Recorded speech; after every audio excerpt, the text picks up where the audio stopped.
2026 में एक नया ड्रामा आ रहा है। इस ड्रामा में दानिश तैमूर और फैरोज खान दोनों होंगे। इस ड्रामा का नाम है जानवर। ये ड्रामा आते ही चा जाएगा। ये ड्रामा बहुत फेमस होगा। इस ड्रामा में नामान एजाज भी होगा और सबा फैसल भी होगी।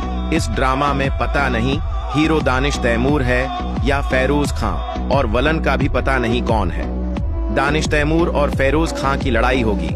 पूरी ड्रामा में ड्रामा की आखिर एक मरेगा, पता नहीं कौन मरेगा। आपको क्या लगता है कि हीरो किसको होना चाहिए? कमेंट में जरूर बताएं।